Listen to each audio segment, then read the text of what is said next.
شرور أنفسنا ومن سيئات أعمالنا من يهد الله فلا مضل له ومن يضلل فلا هادي له ونشهد أن لا إله إلا الله وحده لا شريك له ونشهد أن سيدنا وحبيبنا ومولانا محمدًا عبده ورسوله أرسله بالحق بشيرا ونذيرا وداعيا إلى الله بإذنه وسراجا منيرا أما بعد فقد قال الله تعالى في كلامه المجيد وفرقانه الحميد أعوذ بالله من الشيطان الرجيم بسم الله الرحمن الرحيم إن الله اشترى من المؤمنين أنفسهم وأموالهم بأن لهم الجنة يقاتلون في سبيل الله فيقتلون ويقتلون وعدا عليه حقا في التوراة والإنجيل والقرآن ومن أوفى بعهده من الله فاستبشروا ببيعكم الذي بايعتم به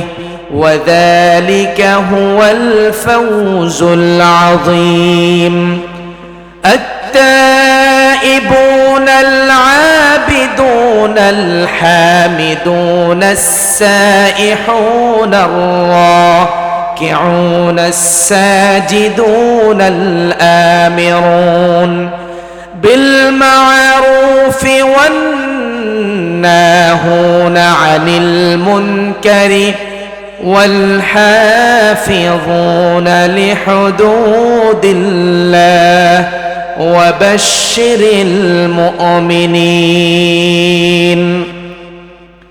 صدق الله العظيم وصدق رسوله النبي الحبيب الكريم ونحن على ذلك لمن الشاهدين والشاكرين والحمد لله رب العالمين شكل محبة أكبر نمازر درود پڑھی اللهم صل على محمد وعلى آل محمد كما صليت على إبراهيم وعلى آل إبراهيم إنك حميد مجيد اللهم بارك على محمد وعلى آل محمد كما باركت على إبراهيم وعلى آل إبراهيم إنك حميد مجيد সবাই পড়ুন বালাগাল উলা বিকামালিহিম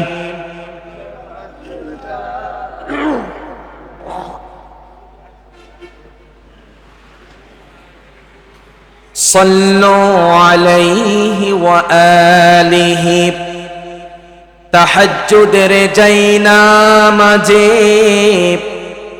মরণ দিও প্রভু আমায় একামতে দিনের কাজে কবুল করনিও আমায় বালাগাল উলা بكماله كشف الدجى بجماله حسنت جميع خصاله صلوا عليه وآله الحمد لله ঐতিহ্যবাহী চট্টগ্রাম জেলার লোহাগাড়া উপজেলার অন্তর্গত পদুয়া নয়াপাড়া প্যাটার্ন শাহ গেট সংলগ্ন প্রাঙ্গণে অনুষ্ঠিত পদুয়া নয়াপাড়া শান্তি ঐক্য পরিষদের উদ্যোগে আয়োজিত প্রথমতম সিরাতুন নবী সাল্লাল্লাহু আলাইহি ওয়াসাল্লাম মাহফিলের সম্মানিত মহামান্য শ্রদ্ধাভাজন সভাপতি মুআজ্জাজ মুকাররম হযরত বুজুর্গ উলামায়ে কেরাম, পর্দার অন্তরালে অবস্থানরত আছেন সম্মানিতা মুহতারামা মা ও বোনেরা, বিশেষ করে আগামী দিনের জাতির দিকবাল, ভবিষ্যৎ জীবনের জাতির কান্ডারি আমার কলিজার টুকরা ছাত্র যুবক আর তরুণ বন্ধুগণ, সকলের প্রতি আলোচনার সূচনায় এই আনুষ্ঠানিকতার মধ্য দিয়ে আবারও আমার অন্তরস্থল থেকে হৃদয় নিংড়ানো, প্রাণ উজাড় করানো সালাম, আসসালামু আলাইকুম ওয়া রাহমাতুল্লাহ। সবাই কেমন আছেন? হাত তুলেন তো দেখি, সবাই আছেন না গেছেন? মাশাআল্লাহ, সবাই ভালো আছেন তো? আমাদেরকে যেই আল্লাহ ভালো রেখেছেন সেই আল্লাহর প্রশংসা করতে হবে কি হবে না? এই জন্য আসুন আমরা আমাদের মহান মুনিবের শাহী দরবারে কালিমাতুশ শুকর আদায় করছি যে আল্লাহ সুবহানাহু ওয়া তাআলা আমাদেরকে অত্যন্ত দয়া করে, মায়া করে, মহাব্বত করে, ভালোবেসে দুনিয়ার সমস্ত ঝামেলা থেকে অপেক্ষা করে আজকের এই কোরআনের বাগান, জান্নাতের বাগান, উলামায়ে কেরামদের মজলিস তথা আশিকিন জাকিরিনদের মজলিসে কোরআন সুন্নাহ থেকে কিছু কথা শ্রবণ করার জন্য বসার তৌফিক এনায়েত করেছেন। এই জন্য আমরা অন্তরস্থল থেকে আল্লাহ পাকের শেখানো ভাষায় মস্তক অবনত চিত্তে শুকর গুজার হচ্ছি। আমরা সকলেই উচ্চ আওয়াজে পড়ছি আলহামদুলিল্লাহ। দরুদ এবং সালাম পেশ করছি আমাদের সকলের প্রাণ প্রিয় নবী, সর্বকালের সর্বযুগের সর্বশ্রেষ্ঠ মহামানব সাইয়্যিদুল মুরসালিন, ইমামুল মুরসালিন জনাব মুহাম্মদুর রাসূলুল্লাহ সাল্লাল্লাহু আলাইহি ওয়াসাল্লামের উপর।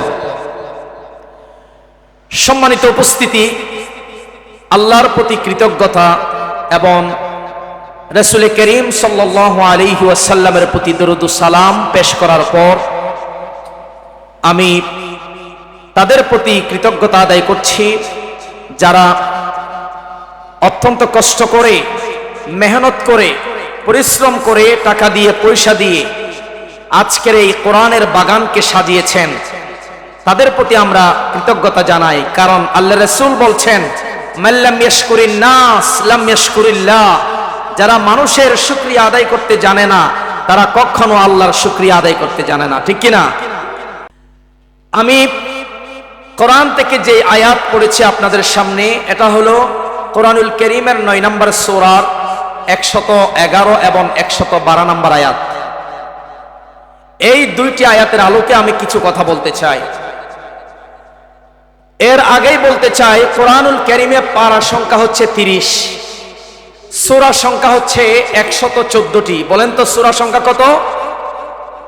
এবং আয়াত সংখ্যা হচ্ছে 6636, মতান্তরে 6666 আয়াত। আমি ক্রমিক আকারে যেই সূরা থেকে আজকে কথা বলবো এটি হলো কোরআনের 9 নম্বর সূরা, 10 নম্বর পারায় অবস্থিত। এই 9 নম্বর সূরা, সূরা তাওবাহ এর 111 এবং 112 নম্বর আয়াত। এই দুইটি আয়াতের আলোকে মূলত আজকে আমি কিছু কথা বলতে চাই। সম্মানিত উপস্থিতি, এই আয়াত অবতীর্ণ হওয়ার পিছনে একটা প্রেক্ষাপট আছে, একটা কারণ আছে। অর্থাৎ এই আয়াতটা কেন নাজিল হয়েছে এর একটা ব্যাকগ্রাউন্ড আছে, এটাকে আরবিতে বলা হয় শানে নুজুল। আমরা প্রথমেই জানবো এই আয়াতটা কেন অবতীর্ণ হলো। রাসূল করিম সাল্লাল্লাহু আলাইহি ওয়াসাল্লাম তার নবুয়তি জিন্দেগীর 13তম বর্ষে মদিনার 70 জন পুরুষ এবং 2 জন মহিলা, মোট কতজন হলো? 72 জন। 70 জন পুরুষ এবং 2 জন মহিলা, টোটাল 72 জন আপনার মিনার পর্বতাংশে রাসূল করিম সাল্লাল্লাহু আলাইহি ওয়াসাল্লামের হাতে হাত রেখে বায়াত গ্রহণ করলেন, যেটাকে বলা হয় বায়াতে আকাবা। বায়াত গ্রহণকালে আব্দুল্লাহ বিন রাওয়াহা তিনি রাসূলকে প্রশ্ন করলেন, ইয়া রাসূলুল্লাহ সাল্লাল্লাহু আলাইহি ওয়াসাল্লাম, আপনার রব এবং আপনার সম্পর্কে কোনো শর্ত থাকলে এই মুহূর্তে বলে দেয়া হোক। তখন রাসূল করিম সাল্লাল্লাহু আলাইহি ওয়াসাল্লাম বললেন যে আল্লাহর ব্যাপারে শর্ত হলো উবুদুল্লাহ, তোমরা আল্লাহর ইবাদত করবে, ওয়ালা তুশরিকু বিহি শাইআ, এবং আল্লাহর সঙ্গে অন্য কাউকে শরীক সাব্যস্ত করা যাবে।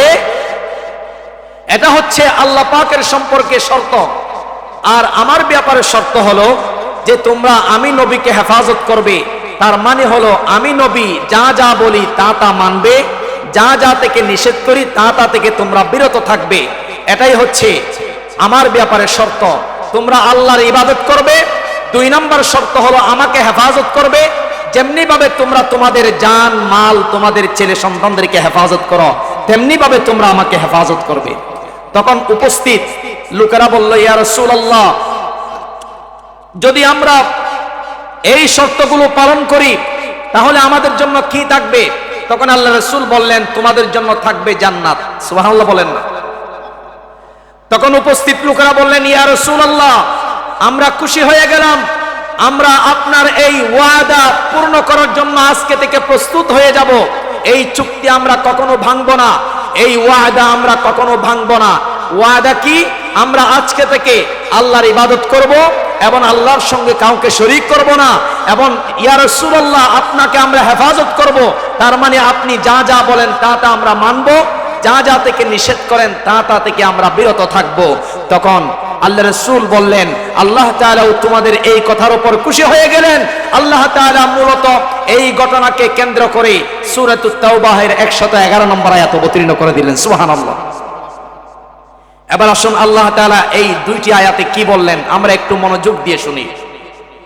আল্লাহ তাআলা বললেন, ইন্নাল্লাহা আশতারা মিনাল মুমিনিনা আনফুসাহুম ওয়া আমওয়ালাহুম বিআন্না লাহুমুল জান্নাহ, নিশ্চয় আল্লাহ তাআলা মুমিনদের জান এবং মাল ক্রয় করে নিয়েছেন বিআন্না লাহুমুল জান্নাহ, জান্নাতের বিনিময়ে। বলেন তো আল্লাহ তাআলা মুমিনদের জান এবং মাল ক্রয় করেছেন কিসের বিনিময়ে? জান্নাতের বিনিময়ে।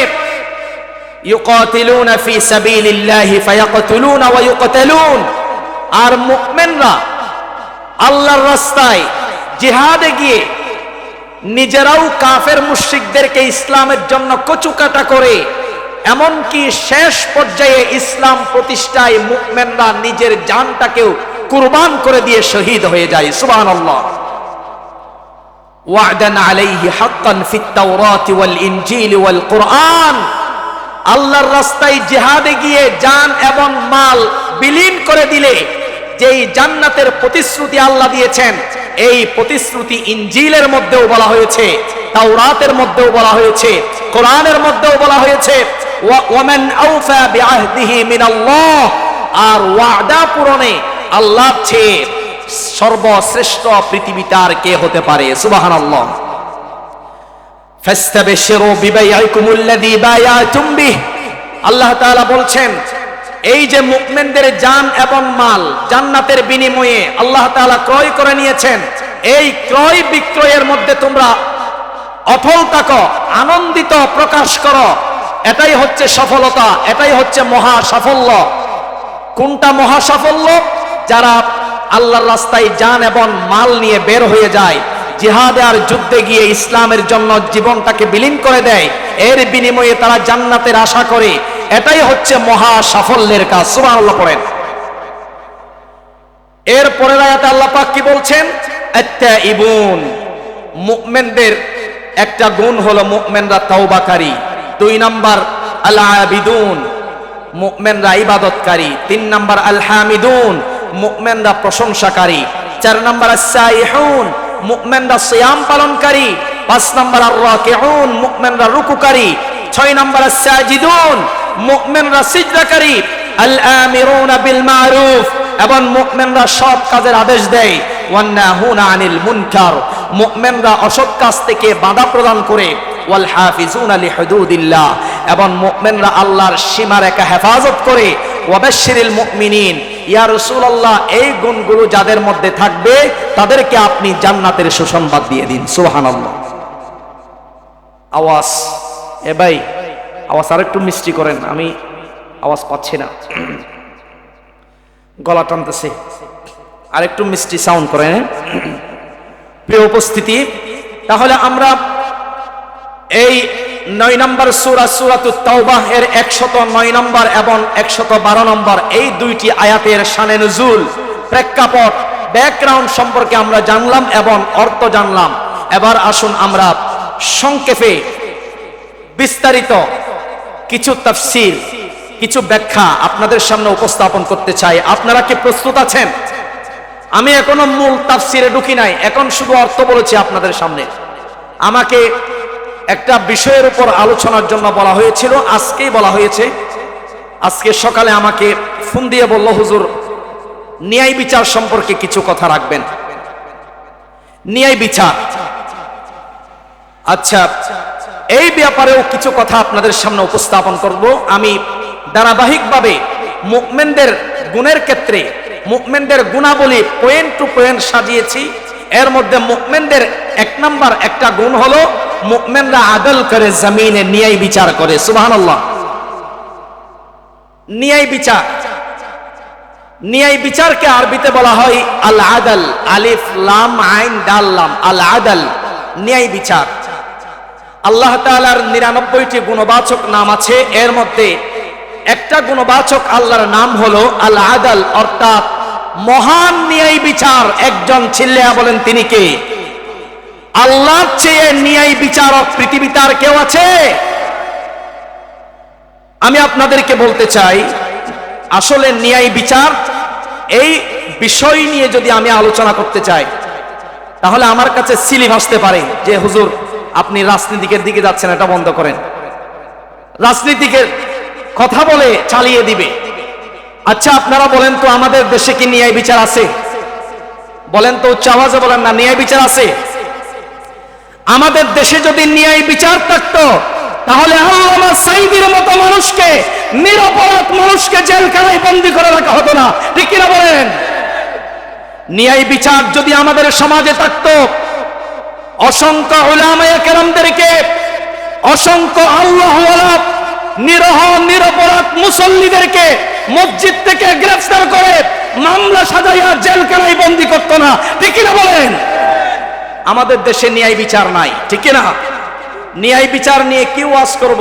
ন্যায় বিচার লয়ের ওয়াজ করতে গেলে বেগুন বাজি যাবো, বাজি। ন্যায় বিচার লো ওয়াজ করতে গেলে বেগুন বাজি যাবো, ন্যায় বিচার লো কি ওয়াজ করব? এরপরেও যেহেতু আমাকে বলছেন যে একটা কথা বলবো, আপনারা রাগ করবেন না। ন্যায় বিচারের সত্য কথা যদি আপনাদেরকে আমি বলি, তাহলে বুকে হাত দিয়ে, বুকে সাহস রেখে, আল্লাহকে ভয় করে, কবরকে ভয় করে, জাহান্নামকে ভয় করে সবাই বলবেন দেশে ন্যায় বিচার আছে? আছে? ন্যায় বিচার যদি দেশে প্রতিষ্ঠিত হয়, তাহলে পূর্বেকার যারা দেশের স্বৈরাচার ফ্যাসিস্টরা ছিল, একটাও পার পাবে না। সবাইকে আপনার ফাঁসির কাস্টে ঝুলাতে হবে। ঠিক কিনা বলেন? ন্যায় বিচার যদি করা হয়, সবার ফাঁসির কাস্টে ঝুলবে। কারণ কোরআন যদি বলে যে ন্যায় বিচারের কথা, হাদিস বলে ন্যায় বিচারের কথা, কোরআন অনুযায়ী, হাদিস অনুযায়ী যদি আমি একটা একটা ন্যায় বিচার সম্পর্কে তুলে ধরতে চাই, তাহলে আওয়ামী লীগের সবাইকে ফাঁসিতে ঝুলাতে হবে। কারণ কোরআন বলে সবাইকে ফাঁসিতে ঝুলাতে, হাদিস বলে সবাইকে ফাঁসিতে ঝুলাতে। তো এখন আমি যদি ন্যায় বিচার সম্পর্কে বলতে চাই, আমিও অ্যারেস্ট হতে পারি। ঠিক কিনা?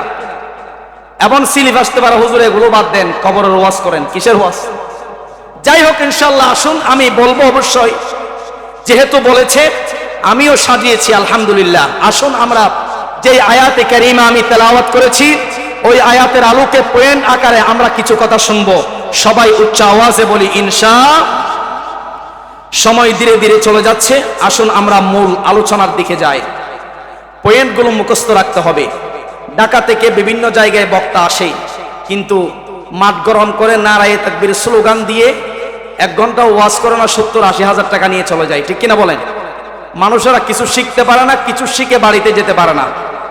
তো অনেকে বলে যে ঢাকা থেকে বড় বক্তা আসছে, কি ওয়াজ করছে, তখন সে আর বলতে পারে না, এবং বলে যে মাঠ কাঁপিয়েছে, মাঠ গরম করেছে একেবারে। তো কি বলেছে, তখন সে আর হাজিরা দিতে পারে না। সুতরাং আসুন আমরা এমন কিছু আজকের আলোচনা থেকে শুনতে চাই যেগুলো আমরা বাস্তব জীবনে ফিট করতে পারি, যেগুলো আমরা শিখে বাড়িতে নিয়ে যেতে পারি এবং আমল করতে পারি। এমন কিছু পয়েন্ট আমরা আজকের আলোচনা থেকে জানতে চাই, শুনতে চাই। সবাই বলি ইনশাআল্লাহ। মুমিনদের 1 নম্বর গুণ হলো, বৈশিষ্ট্য হলো আল্লাযীনা ইউকাতিলুনা ফি সাবিলিল্লাহ। মুমিনরা আল্লাহর রাস্তায় জিহাদ করে। বলেন তো, মুমিনরা আল্লাহর রাস্তায় কি করে? জিহাদ করে। রব্বুল আলামিন কোরআনুল কারীমে বলছেন, ওয়াকাতিলুল মুশরিকিনা কাফাতান কামা ইউকাতিলুনাকুম কাফা। রব্বুল আলামিন বললেন, তোমরা কাফের মুশরিকদের সাথে লড়াই করো, যুদ্ধ করো, সবাই মিলে কাফেরদের সাথে যুদ্ধ করো, মুশরিকদের সাথে জিহাদ করো। যেমনি ভাবে কাফের মুশরিকরা তারাও সবাই ঐক্যবদ্ধ হয়ে মুসলমানদের বিরুদ্ধে ষড়যন্ত্র করে, ঐক্যবদ্ধ হয়ে তারাও সবাই মুসলমানদের বিরুদ্ধে লড়াই করে। ঠিক কিনা? আজকে গোটা পৃথিবীতে আপনি থাকায়া দেখেন, কাফের মুশরিকরা ঐক্যবদ্ধ আছে, তারা একাকার হয়ে মুসলমানদেরকে নির্যাতন, নিপীড়ন, নিষ্পেষণ করতেছে। ঠিক কিনা বলেন? আপনি যেদিকেই শুনবেন দেখবেন যে আফগানিস্তানের মুসলমানদের উপর নির্যাতন, ফিলিস্তিনের মুসলমানদের উপর নির্যাতন, আপনার চীনের উইগুরের মুসলমানদের উপর নির্যাতন, ভারতের একটি রাজ্য যেখানে মুসলিম বসবাস করে সেখানে মুসলমানদের উপর নির্যাতন, এবং বর্মার মুসলমানদের উপর নির্যাতন। এভাবে করে গোটা পৃথিবীতে যেখানে মুসলিমরা আছে সেখানে মুসলমানরা মাইর খায়। কেন মুসলমানরা মাইর খায়? কারণ মুসলমানরা এক নাই, মুসলমানরা একজনে আরেকজনের ঠেলাঠেলি, হিংসা, বিদ্বেষ, অহংকার লালন করে, একজনে আরেকজনের ব্যাপারে সমালোচনা করে, গীবত করে। আছে না নাই? কাদা ছোড়াছুড়ি, ঠেলাঠেলি, মারামারি। শুধু মুসলমানদের মধ্যে ঐক্য নাই মুসলমানরা, এই জন্য গোটা পৃথিবীতে মুসলমানরা মাইর খায়। ঠিক কিনা বলেন? আল্লাহ কোরআনে বলছেন, কাফের মুশরিকরা কিন্তু ঐক্যবদ্ধ আছে, তারা সবাই মিলে তোমাদের উপর মারতেছে, তোমাদের ব্যাপারে তারা ষড়যন্ত্র করছে, তোমাদেরকে কিভাবে দুরিশ্বাস করা যায়। এই জন্য অন্তরে ঈমানি জজবা নিয়ে যখন ডাক আসবে, ময়দানে কাফনের কাপড় নিয়ে নামিয়ে যেতে হবে। কথা বলেন ঠিক কিনা? ঐক্যবদ্ধ হয়ে আমাদেরকে সমাজে, দেশে, সব সেক্টরে যদি আমরা ঐক্য থাকি, তাহলে আমাদের সমাজে, দেশে শান্তি ফিরে আসবে। কথা বলেন ঠিক কিনা? সম্মানিত উপস্থিতি, সুতরাং আল্লাহ তাআলা বলছেন, তোমরা কাফের মুশরিকদের বিরুদ্ধে লড়াই করো, ঐক্যবদ্ধ হয়ে করো, কারণ মুশরিকরাও ঐক্যবদ্ধ হয়ে তোমাদের বিরুদ্ধে ষড়যন্ত্র করছে। আর এই জিহাদ হচ্ছে মুমিনদের 1 নম্বর গুণ। জিহাদের ব্যাপারে আল্লাহ রাসূল হাদিসে বলছেন, আন আনাস আন্না নবী সাল্লাল্লাহু আলাইহি ওয়াসাল্লাম قال, সাইয়্যিদুনা আনাস রাদিয়াল্লাহু তাআলা আনহু হাদিস বর্ণনা করলেন, আল্লাহর রাসূল বললেন, জাহিদুল মুশরিকিনা বিআমওয়ালিকুম ওয়া আনফুসিকুম ওয়া আলসিনাতিকুম। রাসূল করিম সাল্লাল্লাহু আলাইহি ওয়াসাল্লাম বলছেন, তোমরা মুশরিকদের সাথে লড়াই করো 3টি বিষয়ের সমন্বয়ে। 1 নাম্বার হলো সম্পদ দ্বারা, 2 নাম্বার হলো জান দ্বারা, 3 নাম্বার হলো কথার দ্বারা। এই তিনটি বিষয়ের সমন্বয়ে যদি তোমরা জিহাদ করতে পারো তাহলে তোমাদেরকে সফলতা দিয়ে দিবেন কে? এই জিহাদ হচ্ছে কিয়ামত পর্যন্ত থাকবে, এটা ইসলামের একটি গুরুত্বপূর্ণ বিধান। পৃথিবীতে যারা জিহাদের বিরুদ্ধে অবস্থান নেই, জিহাদকে নিয়ে বাজে মন্তব্য করে, এরকম নাস্তিক মুরতাদ আমাদের দেশে আছে না নাই? জিহাদের কথা বললেই বলে তারা জঙ্গি, ঠিক কিনা বলেন? জিহাদ কি জঙ্গিবাদের নাম? জিহাদ কি সন্ত্রাসের নাম? বলেন না। জিহাদ হচ্ছে ইসলামের গুরুত্বপূর্ণ একটি বিধান। সুতরাং এই জিহাদকে নিয়ে যারা ষড়যন্ত্র করবে, কিয়ামত পর্যন্ত ষড়যন্ত্র করলেও এই জিহাদি চেতনা মুমিনরা অন্তরে লালন করে যুদ্ধে নেমে যাবে আল্লাহর জমিনে আল্লাহর দ্বীন প্রতিষ্ঠা করার জন্য, ঠিক কিনা চিল্লায়া বলেন? এই জিহাদের বিধান কিয়ামত পর্যন্ত থাকবে। এই ব্যাপারে হাদিস এসেছে, আল্লাহর রাসূল সাল্লাল্লাহু আলাইহি ওয়াসাল্লাম বলেন, লা তাজালু তাইফাতুম মিন উম্মতি ইউকাতিলুনা আলাল হাক্কি যাহিরিনা আলা মান নাওয়াহুম। আমার উম্মতের মধ্যে এমন একটি দল থাকবে যারা সত্যের উপর থাকবে এবং তারা কাফের মুশরিকদের বিরুদ্ধে জিহাদে যাবে। জিহাদে যাওয়ার পর আল্লাহ তাআলা তাদেরকে বিজয়ী করে দিবেন, তাদেরকে তাদের শত্রুদের বিপক্ষে তাদেরকে আল্লাহ তাআলা জয়ী করে দিবেন। কোন সুবহানাল্লাহ। আল্লাহর রাসূল বললেন, হাত্তা ইউকাতিলু আখিরুহুমুল মাসীহুদ দাজ্জাল। আর সর্বশেষ দলটি ঈসা আলাইহিস সালামের নেতৃত্বে দাজ্জালের বিরুদ্ধে জিহাদ করবে। এই দুনিয়াতে দাজ্জাল কিয়ামতের পূর্বে বের হবে এবং ঈসা আলাইহিস সালামকেও আল্লাহ তাআলা পাঠাবেন। ঈসা আলাইহিস সালাম এখন অবস্থান করছেন আসমানে। আপনার 5টি শর্ত আছে, বলেন তো তওবা কবুলের কয়টি শর্ত? 5টি শর্ত। এই পয়েন্টগুলো মুখস্থ করেন। 1 নম্বর হলো, আপনি যেই অপরাধ করেছেন আপনি আল্লাহর কাছে লজ্জিত হয়ে যান। 2 নম্বর, গুনাহ ছেড়ে দিন। 3 নম্বর, আপনি যেই গুনাহ করেছেন আল্লাহকে বলুন, ওগো আল্লাহ, আমি সামনে এই গুনাহ আর করব না, আমি গুনাহ ছেড়ে দিয়েছি আল্লাহর কাছে, এই ওয়াদাবদ্ধ হয়ে যান। এবং 4 নম্বর হলো, গুনাহটা যদি কোনো বান্দার সাথে হয়ে থাকে, বান্দার হকের সাথে হয়ে থাকে, তাহলে আগে ওই বান্দার হকটাই পূরণ করতে হবে, হকটা আদায় করে দিতে হবে। তা না হয় বান্দার হক আদায় না করলে আল্লাহ পাক আপনার তওবা কবুল করবেন না, ঠিক কিনা বলেন? এই জন্য আল্লাহর কাছে তওবা করেন ভাইরা। সামনে রমজান মাস আসতেছে, প্রস্তুতি গ্রহণ করেন এখন থেকে। আমরা তো সবাই পাপী, পৃথিবীর কেউ বলতে পারবে না যে আমি পাপী নয়। কেউ বলতে পারবে? বলতে না পারলেও আমাদের দেশের একজনে বলছিল, যে লতিফ সিদ্দিকী একজন ছিল না, লতিফ সিদ্দিকীর ভাই, বড় ভাই মনে হয়, সে একটা মাহফিলে বলছিল, যখন মুনাজাত হচ্ছে তখন সে আমিন বলে না। সে বলে, আমি কেন আমিন বলবো, কারণ আমি তো নিষ্পাপ, আমার তো কোনো গুনাহ নাই। নাউজুবিল্লাহ পড়েন না। সুতরাং কেউ বলতে পারবে না যে আমি পাপী নয়। আল্লাহ রাসূল বলছেন, বনি আদম প্রত্যেকেই পাপী, আর সর্বোত্তম পাপী হলো সে যে পাপ করার পর তাওবা করে। সুবহানাল্লাহ। এই জন্য আমাদেরকে তাওবা করতে হবে মুমিনদের। 2 নম্বর গুণ হলো আত্তাইবুনা, মুমিনরা আল্লাহর কাছে তওবা করে। বনি ইসরাইলের একজন লোক জীবনে 99 জন মানুষকে হত্যা করেছে। আওয়াজ দিয়ে বলেন কয়জন? 99 জন মানুষকে খুন করেছিল, হত্যা করেছিল। আমরা এখানে যারা আছি, আমরা কি কাউকে হত্যা করেছি? কেউ কি একজনকে করেছেন বা 2 জনকে? কিন্তু দেখেন, বনি ইসরাইলের লোকটা তার জীবনে মানুষ হত্যা করেছিল 99 জন। বলেন কয়জন? 99 জন। হঠাৎ করে একদিন তার অন্তরে হেদায়েত চলে এসেছে, বুঝ চলে এসেছে, আহারে, আমি 99 জন মানুষের জীবন মারার করলাম, আমি তো সবচেয়ে বড় পাপী, আমার চেয়ে বড় পাপী আর কেউ নেই। এখন আমাকে তাওবা করতে হবে। তাওবা করার জন্য একজন, সে তৎকালীন খ্রিস্টান পাদ্রী রাহাবের কাছে গেল, খ্রিস্টান পণ্ডিতের কাছে গেল, অর্থাৎ খ্রিস্টানদের বড় আলেমের কাছে গেল আর কি। যাওয়ার পর বলল, হে খ্রিস্টান পাদ্রী, আমাকে বলো, আমি আমার জীবনে 99 জনকে হত্যা করেছি, এখন আমার জন্য তাওবার দরজা খোলা আছে?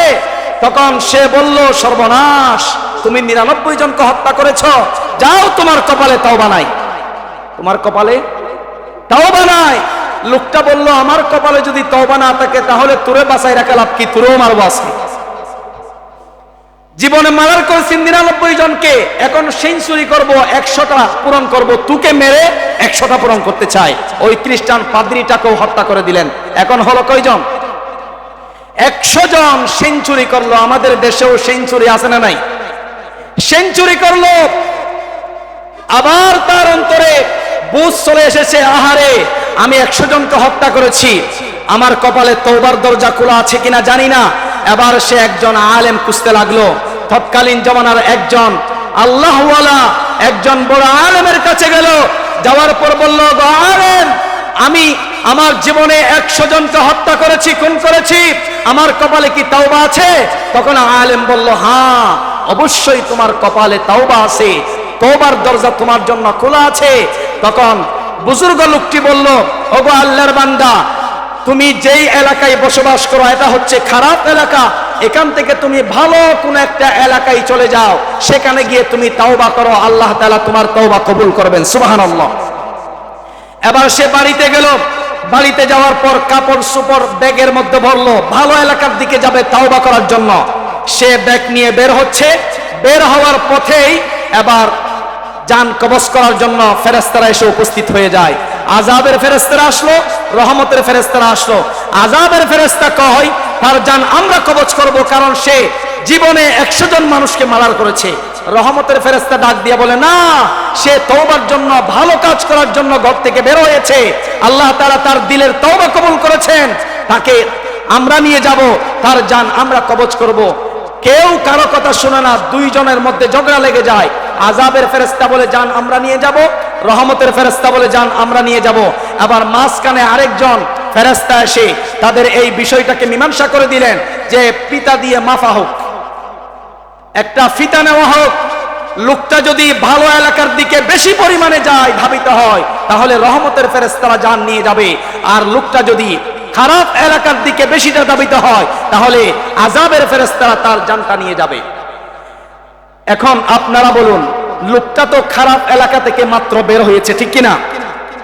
কিন্তু তার অন্তরে খাঁটি তাওবার নিয়ত করেছে সে। এবার রব্বুল আলামিন জমিনকে অর্ডার করলেন, আপনার খারাপ এলাকাকে অর্ডার করলেন, তুমি দূর থেকে দূরান্তরে চলে যাও। আর ভালো এলাকাকে অর্ডার করলেন, তুমি কাছ থেকে আরো কাছে চলে আসো। এবার ফিতা দিয়ে মাপা হলো।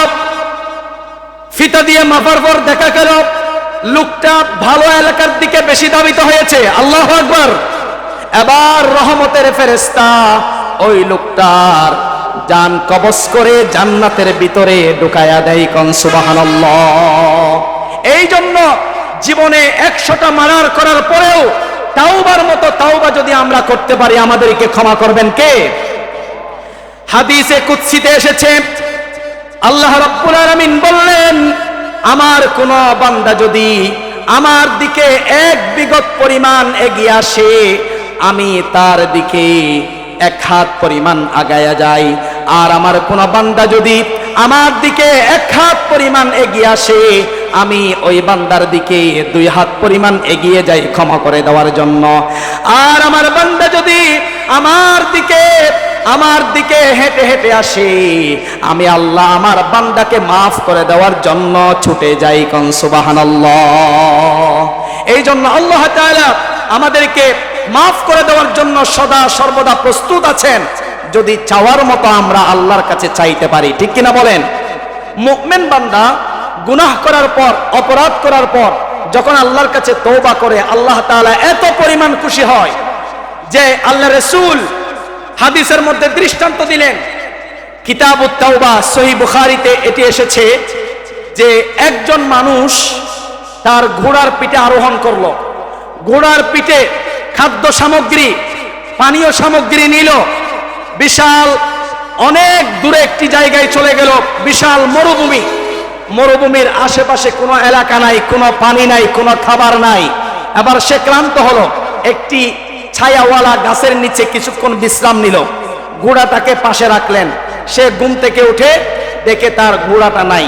এখন তার মনে কষ্ট লাগবে কি লাগবে না?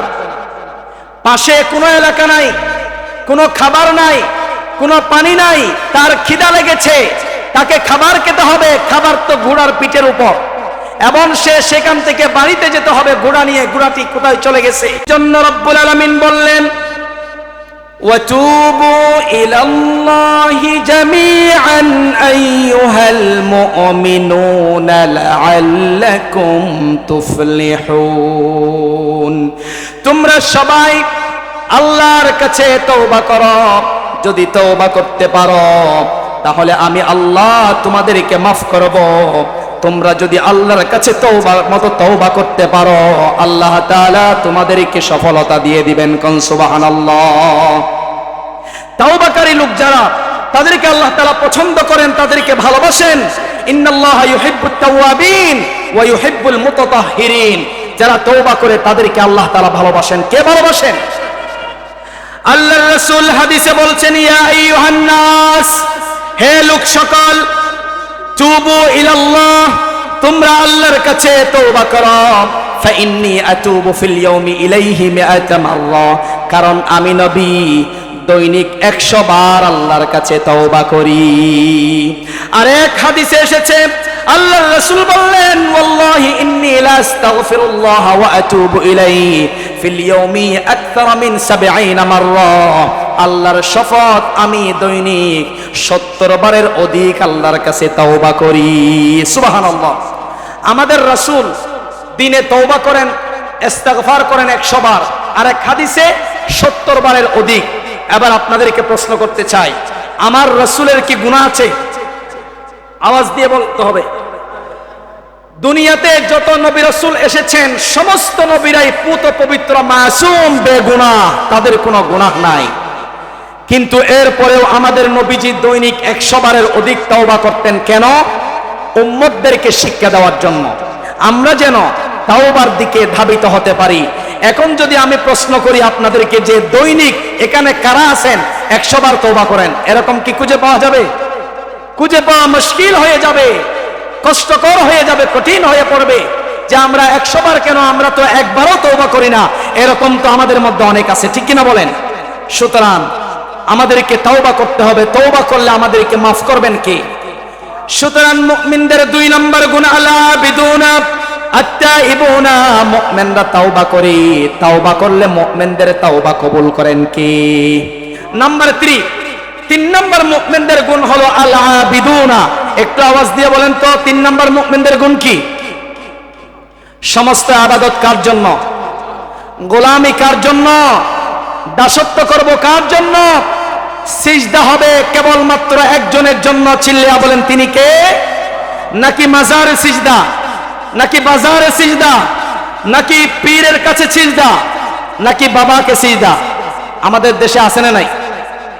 পীরের কাছে গিয়ে সিজদা করে, মাজারে গিয়ে সিজদা করে, মাজারে গিয়ে মানত করে, মাজারে গিয়ে ছেলে সন্তান চায়, আছে না নাই? সবাই বলেন তো সন্তান দেওয়ার মালিক কে? মানত করব আমরা একমাত্র একজনের জন্য। চিল্লিয়া বলেন তো তিনি কে? সিজদা হবে কেবলমাত্র একজনের জন্য। চিল্লিয়া বলেন তিনি কে?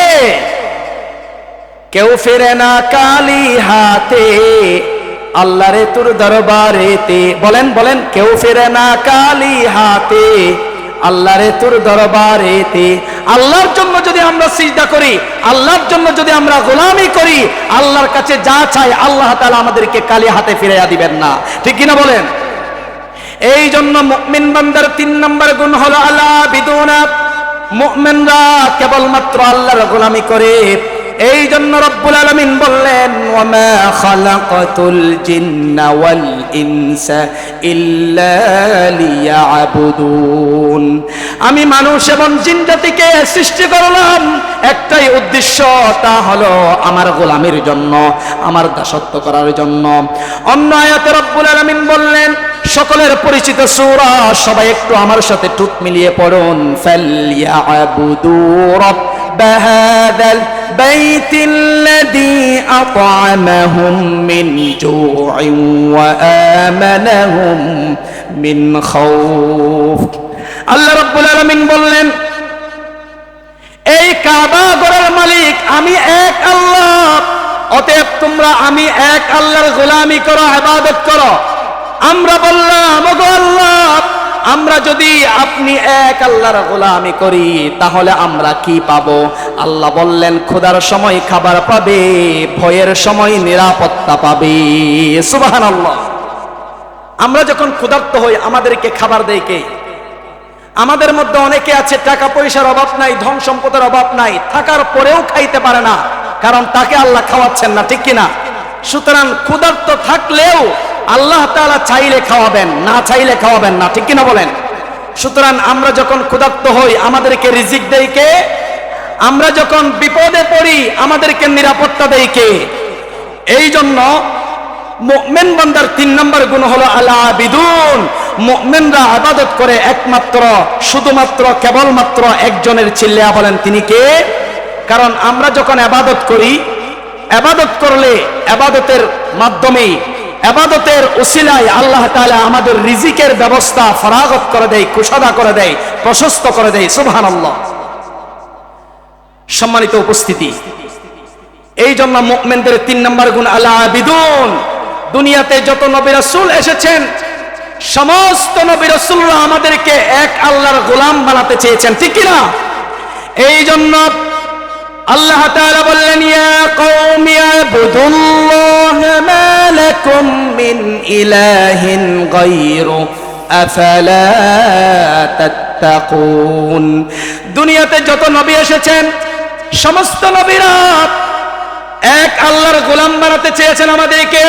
সমস্ত নবীদের দাওয়াতি মিশন ছিল একটাই, যে তোমরা এক আল্লাহর গোলামি করো, আল্লাহ ছাড়া পৃথিবীর কারো কাছে মাথা নত করো না, সিজদাকে নত হইও না, কারো গোলামি করো না, কারো দাসত্ব করা যাবে না। মুমিনরা এক আল্লাহ বিশ্বাসী, এই জন্য মুমিনদেরকে বলা হয় মুওয়াহিদুন। মুমিনরা তাওহীদপন্থী। আমরা কি পন্থী? তাওহীদপন্থী। কুল হুয়াল্লাহু আল্লাহুস লাম ইয়ালিদ ওয়া লাম ইউলাদ ওয়া লাম ইয়াকুল লাহু কুফুয়ান আহাদ। আমরা কেবলমাত্র এক আল্লাহর গোলামি করি, কেবলমাত্র একজনের দাসত্ব করি। আওয়াজ দিয়ে বলেন তো তার নাম কি? সম্মানিত উপস্থিতি, আমরা শুধু মনে করি নামাজ পড়াটাই ইবাদত, রোজা রাখাটাই ইবাদত, হজ করাটাই ইবাদত, কিন্তু তাছাড়াও আরো অসংখ্য ইবাদত আছে। মনে রাখবেন যেই কাজে আল্লাহ খুশি সেটাই ইবাদত। সুবহানাল্লাহ। যেমন ইমাতাতুল আদা আনিত তরিক, রাস্তার মধ্যে কাটা পড়ে আছে, ইটা পড়ে আছে, কেউ ওই রাস্তা দিয়ে হাঁটলে ইটার মধ্যে আপনার উঝাড় কেটে পারে, আছাড় কেটে পারে, আঘাত পেতে পারে। এই জন্য আপনি পথের কাঁটাটা সরিয়ে দিলেন, ইটটা সরিয়ে দিলেন, এই যে আপনি একটা ভালো কাজ করলেন, ইট সরিয়ে দিলেন, এটাই ইবাদত। সুবহানাল্লাহ। এরপরে তাবাসসুমুকা ফি ওয়াজহি আখিকা সাদাকা, আপনি যদি আপনার প্রতিবেশীর সাথে, বন্ধুর সাথে, ভাইয়ের সাথে মুস্কি হেসে কথা বলেন। কি হেসে? মুস্কি হেসে যদি আমরা কথা বলি, এই মুস্কি হেসে কথা বলাটাও মুমিনদের ইবাদত। সুবহানাল্লাহ। এভাবে করে স্ত্রীকে যদি আপনি সালাম দেন এটাও ইবাদত, স্ত্রীর সঙ্গে অন্তরঙ্গ সময় কাটানো এটাও ইবাদত। সুবহানাল্লাহ বলেন না? সাহাবায়ে কেরাম জিজ্ঞেস করলেন ইয়া রাসূলুল্লাহ, স্ত্রীর সঙ্গে অন্তরঙ্গ সময় কাটানো এটা আবার কিভাবে ইবাদত? আল্লাহর রাসূল বললেন স্ত্রীর সঙ্গে সময় না কাটিয়ে যদি তোমাদের মধ্যে কেউ আরেকজনের স্ত্রীর সাথে লাইন মারে, পরকিয়া করে, তাহলে গুনাহ আছে না নাই? আওয়াজ দিয়া বলেন আছে না নাই? এই জন্য কেউ যদি পরকিয়ায় লিপ্ত না হয়ে, অবৈধ সম্পর্কে লিপ্ত না হয়ে নিজের স্ত্রীর সঙ্গে সময় কাটায়, অন্তরঙ্গ সময় দেয়, এই সময় দেওয়াটাও ইবাদতকে ইবাদত হিসেবে কবুল করবেন কে? এভাবে করে বৃক্ষরোপণ কর্মসূচি, বলেন গাছ লাগান, পরিবেশ বাঁচান, বলেন না গাছ লাগান, পরিবেশ বাঁচান, বৃক্ষরোপণ কর্মসূচি, এটাও ইবাদত। আপনি গাছ রোপণ করলেন, গাছ রোপণ করার দ্বারা আপনি অসংখ্য মানুষকে বাঁচাইয়া দিলেন। কারণ আমরা যেই শ্বাসটা নেই এটার নাম কি? অক্সিজেন। কি নেই আমরা? এই অক্সিজেনটা আসে কোত্থেকে? গাছ থেকে আসে। আর আমরা যেটা ছাড়ি এটার নাম হচ্ছে কার্বন ডাই অক্সাইড। এটার নাম কি? Carbon die oxide. এই জন্য আপনি যদি গাছ লাগান পরিবেশ বাঁচবে, গাছ যদি লাগান মানুষেরা জীবন পাবে, কারণ আমরা গাছ থেকে অক্সিজেন পাই। এই জন্য রাসূল বলছেন গাছ লাগাটাও ইবাদত। সুবহানাল্লাহ। এভাবে করে রক্তদান, এখানে রক্ত দিয়েছেন কারা কারা দেখি হাত তুলেন তো। রক্ত কারা কারা দিয়েছেন? কয়েকজন দিয়েছেন না? রক্ত দেওয়া, রক্ত দিবেন, রক্ত দেওয়াটাও ইবাদত। কারণ ডাক্তাররা বলছেন মানুষের শরীরে একটা ব্লাড সেল আছে যেখান থেকে আপনার ব্লাডগুলো, রক্তগুলো আপনার আবিষ্কার হয়। মানুষের শরীরের প্রতি 6 মাস 4 মাস অন্তর অন্তর আপনার ওই ব্লাড সেলগুলো ভেঙে যায়, আবার নতুনভাবে শরীরে রক্ত তৈরি হয়। সুতরাং আপনি যদি রক্ত না দেন তাহলে আপনার রক্তগুলো ভেঙে গেল, আর আপনি যদি কাউকে রক্ত দিয়ে জীবন দেন তাহলে আপনার শরীরে রক্তও বাড়লো, আবার নতুনভাবে রক্ত তৈরি হলো। ঠিক কিনা বলেন? এই জন্য রাসূল বলছেন রক্ত দিবে তোমরা, রক্ত দিয়ে ভাইকে বাঁচাবে, কারণ রক্ত দান করলে আল্লাহ তাআলা তোমার আমলনামায় ইবাদতের সওয়াব লিপিবদ্ধ করে দিবে। সুবহানাল্লাহ। এই জন্য রক্তদান করা এটাও ইবাদত। এভাবে করে ঋণ দেওয়া, ঋণ দিবেন। এখন তো ঋণের পরিবর্তে আমাদের দেশে সুদি কাজ কারবার চালু হয়েছে, ঠিক কিনা বলেন? ঋণ দিবেন, ঋণ দেওয়া এটাও ইবাদত। নলকূপ স্থাপন করে দেওয়া এটাও ইবাদত। আপনি যদি কোনো জায়গায় নলকূপ স্থাপন করে দেন, পথের মধ্যে যেই সকল মানুষেরা হাঁটবে পথের পথিকরা ওই নলকূপ থেকে পানি খাবে, ওই নলকূপ স্থাপন করে দেওয়াটাই ইবাদত। সুবহানাল্লাহ। সুতরাং মুমিনদের সকল কাজ হলো ইবাদত। সুবহানাল্লাহ বলেন। এভাবে করে মুমিনদের 4 নম্বর গুণ হলো আল হামিদুনা। বলেন মুমিনদের 4 নম্বর গুণ কি? আল হামিদুনা। বলেন তো আল হামিদুনা। সবাই আওয়াজ দিয়ে বলেন সমস্ত প্রশংসার মালিক কে? সকল কিছু প্রশংসা করে একজনের, তিনি কে? গাছ গাছালি প্রশংসা করে কার? পাখিগুলো তাসবিহ পড়ে কার? এভাবে করে বৃক্ষরাজিগুলো প্রশংসা করে কার? চাঁদ সূর্য আকাশ জমিন তাসবিহ পড়ে প্রশংসা করে একজনের। চিল্লিয়া বলেন তিনি কে? এই জন্য রব্বুল আলামিন বলেন সাব্বাহা লিল্লাহি মা ফিস সামাওয়াতি ওয়াল আরদি ওয়া হুয়াল আজিজুল হাকিম। রব্বুল আলামিন বললেন নবমণ্ডল ভূমণ্ডল যেখানে যা আছে সব কিছু তাসবিহ পড়ে একজনের, তিনি কে? ওয়া ইম মিন শাইইন ইল্লা ইউসাব্বিহু বিহামদিহি ওয়ালাকিন লা তাফকাহুনা তাসবিহাহুম।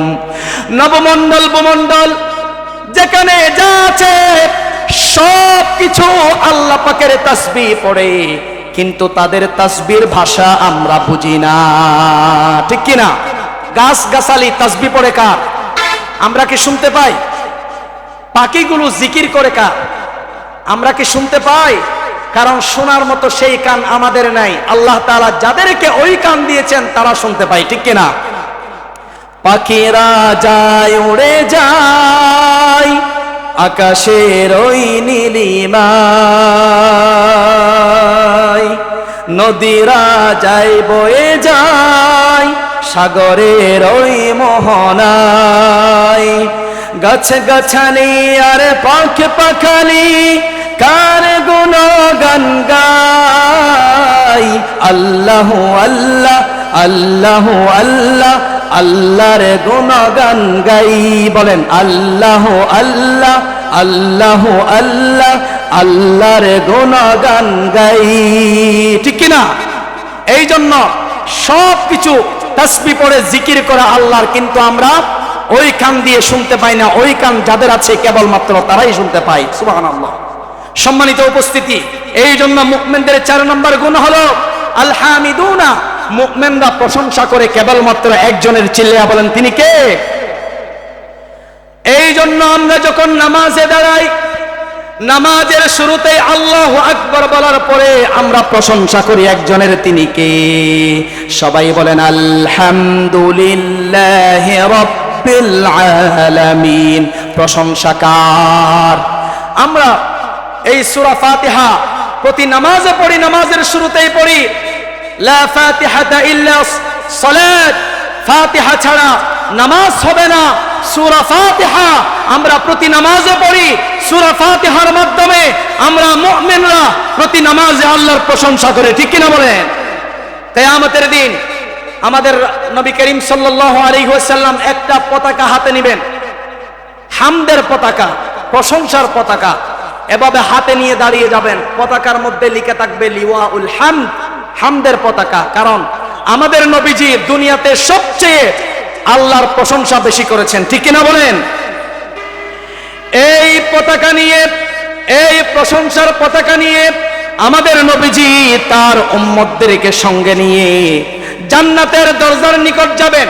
জান্নাতের দরজার নিকট যাওয়ার পর জান্নাতের দরজায় টোকা দিবেন, ভিতর থেকে আওয়াজ আসবে, ফেরেশতা ডাক দিয়া বলবে কে?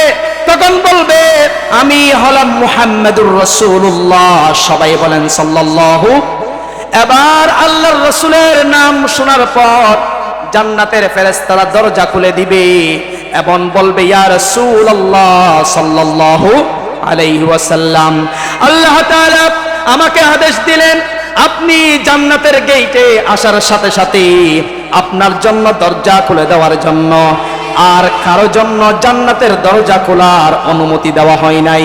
ইয়া রাসূলুল্লাহ, শুধু আপনার জন্য, আপনার উম্মতের জন্য জান্নাতের দরজা খোলার জন্য অনুমতি দেওয়া হয়েছে। কোন সুবহানাল্লাহ।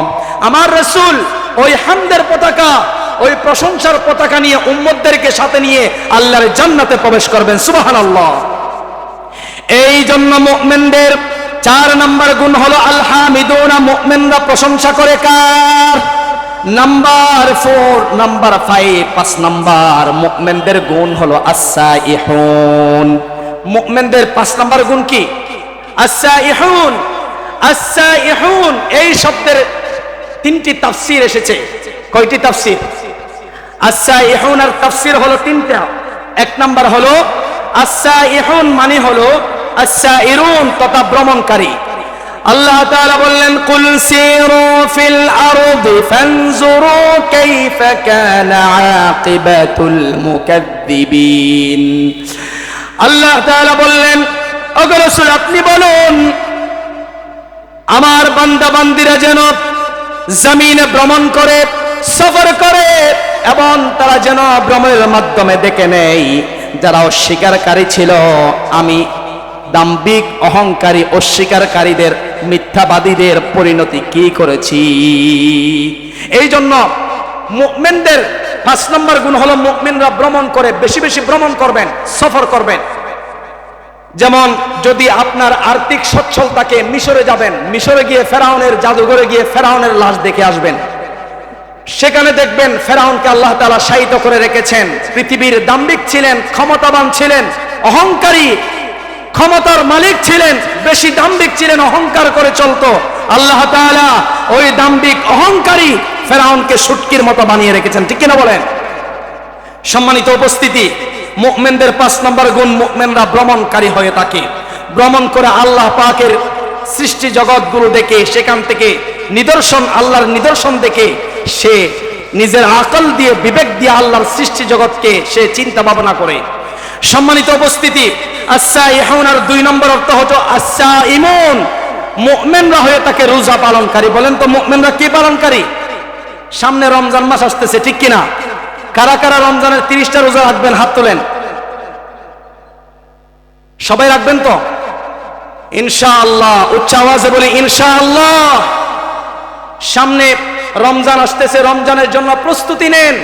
30টা রোজা রাখবেন, এখন থেকে প্রস্তুতি নিতে হবে, ওয়াদাবদ্ধ হতে হবে। ওগো আল্লাহ আমাকে রমজানের 30টা ফরজ রোজা যথাসময়ে সুস্থ শরীর নিয়ে প্রত্যেকদিন রাখার তৌফিক দাও। আমরা পড়ি আমিন। মুমিনদের 5 নম্বর গুণ, মুমিনরা রোজা রাখে।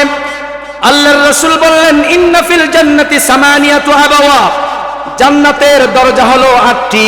আওয়াজ দিয়া বলেন কয়টি?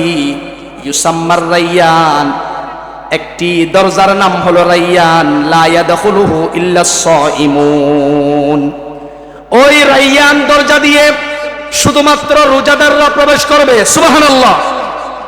জান্নাতে স্পেশাল একটি দরজা আছে রোজাদারের জন্য, আর রায়্যান, ওই রাইয়ান জান্নাতের দরজা দিয়ে শুধুমাত্র রোজাদাররা প্রবেশ করবে।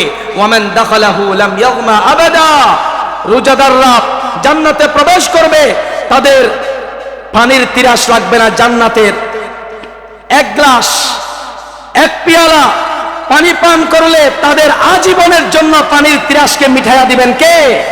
এই জন্য রোজা রাখবেন। রোজা রাখলে স্পেশাল জান্নাতের রাইয়ান নামক দরজা দিয়ে আপনারা প্রবেশ করতে পারবেন। আল্লাহ তাআলা আমাদের সবাইকে রোজা পালন করার তৌফিক দান করেন, আমরা পড়ি আমিন। এভাবে করে আস-সাইহুনের 3 নম্বর তাফসীর হলো আল মুজাহিদুন। মুমিনদের 5 নম্বর গুণ হলো মুজাহিদুন। মুমিনরা হলো মুজাহিদ, ঠিক কিনা বলেন? মুমিনরা কি? মুজাহিদ। আল্লাহ তাআলা বললেন ওয়াজাহিদু ফিল্লাহি হাক্কা জিহাদি, তোমরা আল্লাহর রাস্তায় জিহাদ করো। যেভাবে জিহাদ করার দরকার আছে সেভাবে যদি তোমরা জিহাদ করতে পারো তাহলে আল্লাহ তাআলা তোমাদেরকে সফলতা দিয়ে দিবেন। সুবহানাল্লাহ পড়েন। সম্মানিত উপস্থিতি, এই জন্য 5 নম্বর মুমিনদের গুণ আস-সাইহুনা, মুমিনরা রোজা পালনকারী, মুমিনরা ভ্রমণকারী, মুমিনরা মুজাহিদ, আল্লাহর রাস্তায় জিহাদকারী। এরপরে 6 নম্বর মুমিনদের গুণ হলো আর-রাকিউন, মুমিনরা রুকুকারী, মুমিনরা নামাজের মাধ্যমে বেশি বেশি মাথাকে নত করে দেয় আল্লাহর কাছে, ঠিক কিনা বলেন? এই জন্য রব্বুল আলামিন বললেন ইয়া আইয়ুহাল্লাযীনা আমানু রুকউ ওয়াসজুদু ওয়া'বুদু রাব্বাকুম ওয়াফআলুল খায়রা লাআল্লাকুম তুফলিহুন। রব্বুল আলামিন বললেন হে ঈমানদারগণ, তোমরা রুকু করো, সিজদা করো এবং তোমাদের রবের ইবাদত করো, আর তোমরা ভালো ভালো সৎ কাজগুলো, নেকির কাজগুলো করো। যদি তোমরা করতে পারো তোমাদেরকে সফলতা দিয়ে দিবেন কে? এই জন্য মুমিনদের 6 নম্বর গুণ হলো মুমিনরা রুকুকারী। রুকু করতে হবে প্রিয় ভাইয়েরা ভারসাম্যপূর্ণভাবে। আল্লাহর রাসূল সাল্লাল্লাহু আলাইহি ওয়াসাল্লাম যখন নামাজ প্রশিক্ষণ দিতেন তখন বলতেন ভারসাম্যপূর্ণভাবে তোমরা রুকু করো। আমরা সুন্নাহ তরিকা রুকু করি না, মন গড়া ইচ্ছা মতো রুকু করি। রুকু করতে হবে আপনার পিঠটাকে একেবারেই সোজা রাখতে হবে। পিঠটাকে কি রাখতে হবে? একেবারেই সোজা রাখতে হবে। কোনো অপারগ যদি আমরা না হই, কোনো সমস্যা যদি, অসুখ যদি, কোনো রোগ যদি না থাকে, তাহলে পিঠটাকে সোজা করে রুকুতে যেতে হবে। কথাটা কার? আল্লাহর রাসূলের। রুকু করতে হবে সোজাভাবে। সম্মানিত উপস্থিতি, এবং আরেকটা বিষয় দেখা যায় যে আমরা নামাজের মধ্যে তাড়াহুড়া করি, রুকুতে যাই আবার হঠাৎ করে উঠে যায়। রুকুর যে তাসবিহগুলো আছে সেই তাসবিহগুলো আমরা অনেকেই 3 বার 5 বার 7 বার যে পড়ার বিধান আছে আমরা সেভাবে পড়ি না। আল্লাহ রাসূল বললেন রুকুতে যাওয়ার পর আস্তেভাবে রুকুতে যেতে হবে। যাওয়ার পর সোজা পিঠটা এবং স্থিতিশীল অবস্থায় যখন হয়ে যাবে, এরপরে তোমরা বলবে সুবহানা রাব্বিয়াল আযীম। 3 বার পড়ো, 5 বার পড়ো, 7 বার পড়ো। এরপরে আবার সুন্দরভাবে আস্তে করে সামি আল্লাহু লিমান হামিদা থেকে হামিদা বলে রুকু থেকে দাঁড়িয়ে যাও, সমানভাবে দাঁড়িয়ে যাও। দাঁড়িয়ে থেকে এবার আল্লাহু আকবার বলে সিজদায় চলে যেতে হবে, ঠিক কিনা বলেন? এভাবে করে আস্তে আস্তে কুসুকুজুর সহিত ধীরস্থির সাথে নামাজ পড়তে হবে, তাড়াহুড়া করা যাবে। এই জন্য মুমিনদের 6 নম্বর গুণ হলো আর-রাকিউন, মুমিনরা রুকুকারী। 7 নম্বর মুমিনদের গুণ হলো আস-সাজিদুন, মুমিনরা সিজদা করে কার জন্য? ইয়াউমা ইউকশাফু আন সাকিন ওয়া ইউদআউনা ইলাস সুজুদি ফালা ইস্তাতিউন খাশিআতান আবসারুহুম তারহাকুহুম যিল্লাহ। কিয়ামতের দিন রব্বুল আলামিন বলবেন তোমরা আমার কুদরতি পায়ে সিজদা দাও। তখন দুনিয়াতে যারা নামাজি ছিল, যারা মুমিন ছিল, শুধুমাত্র নামাজিরাই কিয়ামতের দিন আল্লাহর কুদরতি পায়ে সিজদা দিতে পারবে। আর যারা দুনিয়াতে নামাজ পড়ে নাই, ইবাদত করে নাই, নামাজের মাধ্যমে সিজদা দেয় নাই, দুনিয়াতে যারা বেনামাজি ছিল তারা কিয়ামতের দিন আল্লাহর পায়ে সিজদা দিতে পারবে না। কতটা কার? আল্লাহর পায়ে সিজদা দিতে পারবে না। তাদের অবস্থা কেমন হবে? খাশিআতান আবসারুহুম তারহাকুহুম যিল্লাহ, তাদের অবস্থাটা অত্যন্ত লজ্জাজনক হবে। তারা লজ্জাজনক অবস্থায় তাদের মাথাকে নিম্নগামী করে ফেলবে, লজ্জাজনক অবস্থায়। নাউযুবিল্লাহ। আল্লাহর কাছে দোয়া করি, ওগো আল্লাহ আমাদের সবাইকে নামাজি বানান, এবং কিয়ামতের দিন আপনি যখন আদেশ করবেন সঙ্গে সঙ্গে আপনার পায়ে যেন আমরা সিজদায় লুটে পড়তে পারি, সেই তৌফিক আমাদেরকে দান করুন। আমরা উচ্চ আওয়াজে পড়ি আমিন। সম্মানিত উপস্থিতি, মুমিনদের 8 নম্বর এবং 9 নম্বর গুণ হলো আল আমিরুনা বিল মারুফ ওয়ান নাহুনা আনিল মুনকার। মুমিনরা সৎ কাজের আদেশ দেয়, অসৎ কাজ থেকে বাধা প্রদান করে। মুমিনরা সৎ কাজের আদেশ দেয়। সমাজে অন্যায় কাজ হচ্ছে, মুমিন যারা বাধা দিবে, অন্যায় কাজের প্রতিবাদ করবে, বুঝবেন তারা মুমিন। তারা কি? মুমিন। সৎ কাজের আদেশ দিবেন, অসৎ কাজ থেকে বাধা প্রদান করবেন, অসৎ কাজের নিষেধ করবেন, সৎ কাজের আদেশ করবেন। এটাই হলো মুমিনের গুণ। সুবহানাল্লাহ। কুনতুম খায়রা উম্মাহ, আল্লাহ বলছেন তোমাদেরকে শ্রেষ্ঠ উম্মত বানানো হয়েছে। উখরিজাত লিন্নাস, অসংখ্য মানুষের মধ্য থেকে তোমাদেরকে যাচাই করা হয়েছে, বাছাই করা হয়েছে, শ্রেষ্ঠ উম্মত বানানো হয়েছে। কি জন্য? এই জন্য তা'মুরুনা বিল মারুফ, তোমরা সৎ কাজের আদেশ করবে, ওয়া তানহাউনা আনিল মুনকার, অসৎ কাজ থেকে বাধা প্রদান করবে। কত টাকা? আসুন আমি সংকেত করছি। 10 নম্বর মুমিনের গুণ হলো ওয়াল হাফিজুনা লিহুদুদিল্লাহ। মুমিনরা আল্লাহর সীমারেখা হেফাজত করে, আল্লাহ যা বলছেন তা পালন করে, আল্লাহ যা থেকে নিষেধ করেছেন তা থেকে বিরত থাকে, আল্লাহ যা হালাল করেছেন তা মানে, আল্লাহ যা হারাম করেছেন তার ধারে কাছেও যায় না। ঠিক কি না? এই জন্য মুমিনরা আল্লাহর সীমানার ভিতরে থাকে। আল্লাহ যা বলেছেন তার একটু বেশিও করে না, কমও করে না। আল্লাহ যা থেকে নিষেধ করেছেন তা থেকে মুমিনরা বিরত থাকি। এবং এই 11 নম্বর মুমিনের আরেকটি গুণ হলো আল আদিল।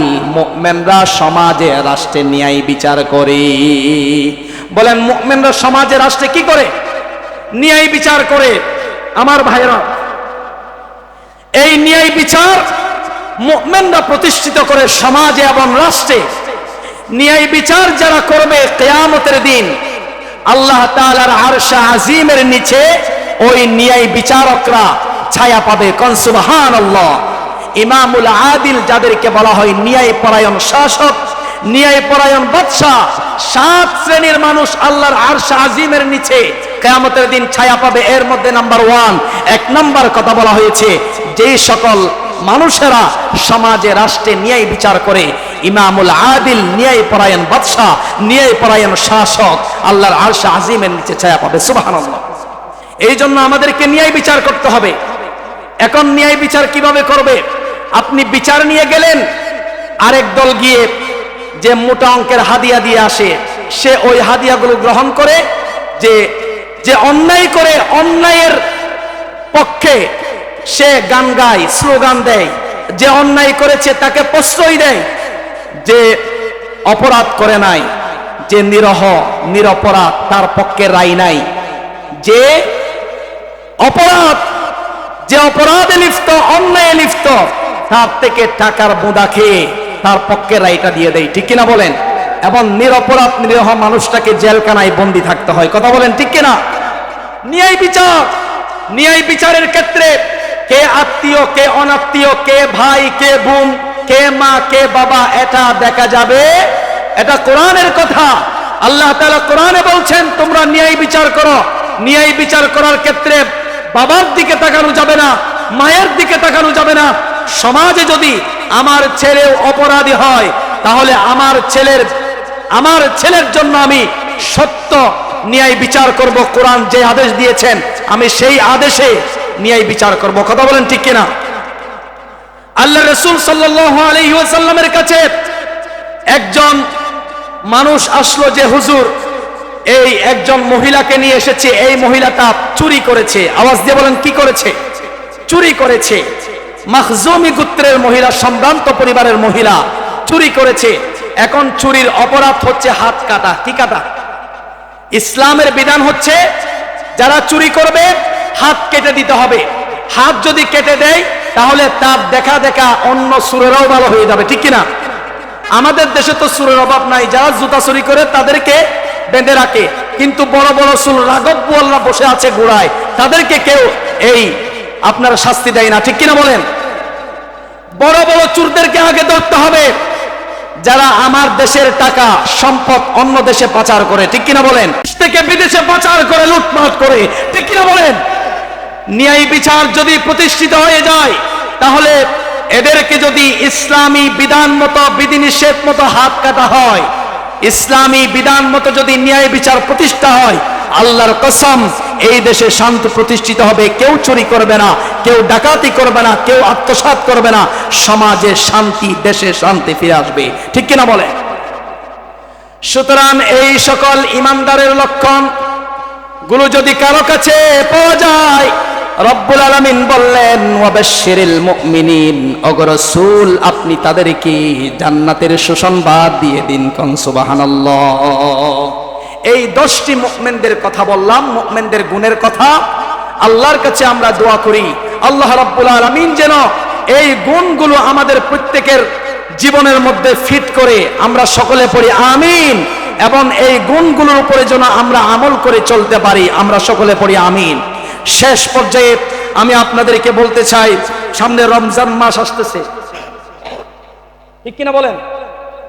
রমজানের পবিত্রতা রক্ষায় সমাজের অনাচার, পাপাচার, অশ্লীলতা, বেহায়াপনা, বেলেল্লাপনা, এই কাজগুলো আমাদেরকে দূর করতে হবে। যুবক ভাইয়েরা বিশেষ করে যারা আছেন, কারণ যুবক ভাইয়েরা যদি ঐক্যবদ্ধ থাকে তাহলে অতি শীঘ্রই যুবকরা সমাজ থেকে অন্যায় অপরাধকে দূর করতে 1 মিনিটও লাগে না, ঠিক কিনা?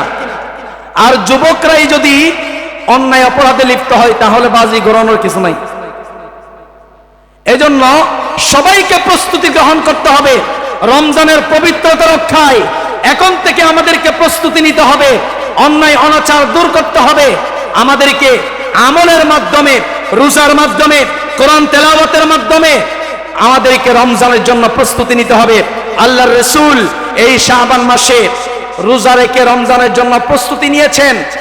রোজা রাখার কথা হাদিসে আছে যে আপনি শাবান মাসে কয়েকটি নফল রোজা রাখেন, এই নফল রোজাগুলো রাখলে আল্লাহ তাআলা আগের 1 বছর পরের 1 বছর গুনাহ মাফ করে দেয়, সুবহানাল্লাহ। এই জন্য শবে বরাত সামনে আছে না নাই? সামনে শবে বরাত, তবে নির্দিষ্ট কোনো দিন কিংবা তারিখ ধার্য করে রোজা রাখা এটা জায়েজ নাই। তবে আল্লাহর রাসূল এই শাবান মাসে কিছুটা নফল রোজা রেখেছেন, আমল করেছেন, আমরাও এই আমল করতে পারি। তবে নির্ধারিত করে কোনো দিন তারিখ আমরা ঠিক করব না। বিশেষ করে আমাদের মা বোনরাও রোজা রাখতে চাই, তাদেরকেও রোজা রাখার সুযোগ করে দিবেন এবং আপনারাও রোজা রাখবেন, 2-1টি আবার বেশি নয়। আল্লাহ রাসূল এই মাসে ধারাবাহিক রোজা রেখেছেন, আবার এমন ভাবে রোজা ছেড়ে দিয়েছেন, সাহাবীরা বলছেন হুজুর মনে হয় এই মাসে আর রোজাই রাখবেন না। তাহলে বোঝা গেল এই মাসে রাসূল রোজা রেখেছেন আবার ছেড়েও দিয়েছেন, ঠিক কিনা বলেন? সুতরাং এই মাসে একটি আমল হলো আমরা রোজা রাখবো এবং আমরা বেশি বেশি তাওবা করব, ইস্তিগফার করব। বিশেষ করে আমরা একটা দোয়া পড়ব, আল্লাহুম্মা বারিক লানা ফি রজব ওয়া শাবান ওয়া বাল্লিগনা রমাদান। ওগো আল্লাহ, আমাকে এই রজব এবং শাবান মাসে বরকত দান করুন এবং আমার হায়াতটা রমজান পর্যন্ত পৌঁছে দিন, যেন আমি রমজানের রহমত, রমজানের কল্যাণ, রমজানের মঙ্গল, যেন রমজানের বরকত যেন আমি পেতে পারি। সুবহানাল্লাহ। দোয়া করতে পারবেন? বেশি বেশি দোয়া করবেন, নামাজ পড়বেন, কোরআন তেলাওয়াত করবেন, রোজা রাখবেন, দান সদকা করবেন, বেশি বেশি দান করবেন, 2 টাকা, 5 টাকা, 100 টাকা, কারণ দানের মাধ্যমে আল্লাহ তাআলা আপদ বিপদ দূর করে দেয়। সুবহানাল্লাহ পড়েন। এই জন্য আমি শেষ করছি, কথা থাকলেও আমি আর সামনের দিকে যাচ্ছি না। আল্লাহ তাআলা আমাদের সবাইকে এই কথাগুলো আমল করে বাস্তব জীবনে ফিট করে রমজানের জন্য প্রস্তুতি গ্রহণ করার তৌফিক দান করুন। আমরা সকলে আওয়াজ দিয়ে পড়ি আমিন। ربنا ظلمنا أنفسنا وإن لم تغفر لنا وترحمنا لنكونن من الخاسرين ربنا آتنا في الدنيا حسنة وفي الآخرة حسنة وقنا عذاب النار رب ارحمهما كما ربياني صغيرا اللهم أعنا على ذكرك وشكرك وحسن عبادتك اللهم حاسبني حسابا يسيرا اللهم وفقنا لما تحب وترضى من القول والفعل والعمل إنك على كل شيء قدير رب العالمين আজকের জুমার দিন এই জুমার দিনে আল্লাহ তাআলা আসরের পর থেকে নিয়ে এই পর্যন্ত রব্বুল আলামিন এই তাফসীরুল কোরআন মাহফিল এই তাফসীরুল কোরআন মাহফিলে অনেক উলামা একরাম আলোচনা করেছেন আমরা অনেকেই আলোচনা শোনার জন্য উপস্থিত হয়েছি রব্বুল আলামিন আপনার শাহী দরবারে হাত তুলে দিয়েছি আয় আল্লাহ তাআলা আমাদের সকলের এই আশা যাওয়াকে ইসলামের জন্য কবুল করে নাও আয় আল্লাহ তাআলা আজকের এই মাহফিলের পিছনে যারা টাকা দিয়ে পয়সা দিয়ে শ্রম দিয়ে কথা দিয়ে বুদ্ধি দিয়ে সর্বোপরি যারা সহযোগিতা করে এই বাগানকে সাজিয়েছেন এই মাহফিলকে উপহার দিয়েছেন রব্বুল আলামিন সকলের এই কাজকে কবুল আর মঞ্জুর করে নাও আয় আল্লাহ তাআলা এই মাহফিলে যারা অতিথি হিসাবে এসেছেন সবাইকে ইসলামের জন্য কবুল করে নাও আয় আল্লাহ তাআলা যে সকল আলোচক বৃন্দরা আলোচনা করেছেন তাদের ইলমে আমলে বারাকাত দান করে দাও আয় আল্লাহ তাআলা তারা যে আলোচনা করেছেন সেই অনুযায়ী যদি আয় আল্লাহ আমরা চলতে পারি আপনি ওয়াদা করেছেন জান্নাত দিবেন রব্বুল আলামিন আমরা যেন আলোচনা অনুযায়ী নিজের জীবনকে সাজানোর তৌফিক দিয়ে দাও আয় আল্লাহ তাআলা আজকের এই মাহফিল থেকে গভীর রজনীতে আপনার শাহী দরবারে ভিক্ষুকের মতো দুই কানা হাত টেনে দিয়েছি রব্বুল আলামিন জানি না কি অপরাধ আমরা করেছি আমরা অনেকে পাপী কেউ বলতে পারবে না যে আমরা পাপী নয় কি পরিমাণ আমরা গুনাহ করেছি আপনি ছাড়া কেউ জানে না রব্বুল আলামিন গুনাহের হিসাব যদি আপনি চান আমরা কেউ বাঁচতে পারবো না আয় আল্লাহ তাআলা আমাদের গুনাহের দিকে না তাকিয়ে আপনার দয়া এবং রহম দিয়ে আমাদের সকলের এই তওবাকে কবুল আর মঞ্জুর করুন আয় আল্লাহ তাআলা আমরা যারা উপস্থিত হয়েছি আমাদের মা বাপ দাদা দাদি নানা নানি আত্মীয় স্বজন ভাই ব্রাদার প্রতিবেশী বন্ধু বান্ধব শ্বশুর শাশুড়ির পূর্বপুরুষ নারী আমাদের প্রত্যেকের পূর্বপুরুষ নারী যারা অন্ধকার কবরে শায়িত আছেন দয়া করে মেহেরবানি করে সূরা ফাতিহা সূরা ইখলাস যে আমরা পড়লাম এর সওয়াব তাদের রূহের মধ্যে বখশিশ করে দাও আয় আল্লাহ তাআলা এই পদুয়ার চতুর্দিকে যত কবরস্থান আছে প্রত্যেকের কবরে কবরে আজকের এই সওয়াবটুকুন পৌঁছিয়ে দাও রব্বুল আলামিন যারা কবরস্থ হয়েছেন আয় আল্লাহ তাআলা অনেকের মা অনেকের বাবা অনেকে একজনকে হারিয়েছেন উভয়জনকে হারিয়েছেন রব্বুল আলামিন এতিম বানিয়ে কবরে চলে গেছেন আয় আল্লাহ তাআলা দয়া করে মেহেরবানি করে তাদের কবরকে জান্নাতুল ফেরদাউসের বাগান বানিয়ে দাও আয় আল্লাহ তাআলা বিশেষ করে এই মাহফিল পরিচালনা কমিটি যারা কষ্ট করে মাহফিলকে সাজিয়েছেন আয় আল্লাহ তাআলা তাদের ঈমানি হিম্মত ঈমানি জজবা আরো বাড়িয়ে দাও আয় আল্লাহ তাআলা সবাইকে ঐক্যবদ্ধ হয়ে আগামী বছর আরো যেন সুন্দর মাহফিলের উপহার দিতে পারে সেই তৌফিক দান করে দাও আয় আল্লাহ তাআলা অনেকেই দোয়া চেয়েছেন জানি না কি জন্য চেয়েছেন আপনি দিলের খবর জানেন পৃথিবীর কেউ জানে না রব্বুল আলামিন দয়া করে মেহেরবানি করে আমাদের সকলের দিলের নেক তামান্নাগুলো পূরণ করে দাও আয় আল্লাহ তাআলা অনেক ব্যবসায়ীরা হাত তুলেছেন চাকরিজীবী হাত তুলেছেন কর্মচারী ভাই হাত তুলেছেন ছাত্র ভাইয়েরা শিক্ষক ভাইয়েরা হাত তুলেছেন যারাই আজকের এই মাহফিলের শরীক হয়ে আপনার শাহী দরবারে হাত তুলেছেন রব্বুল আলামিন প্রত্যেক প্রত্যেকের কর্মস্থলে অহরহ উন্নতি দিয়ে পরিপূর্ণ করে দাও।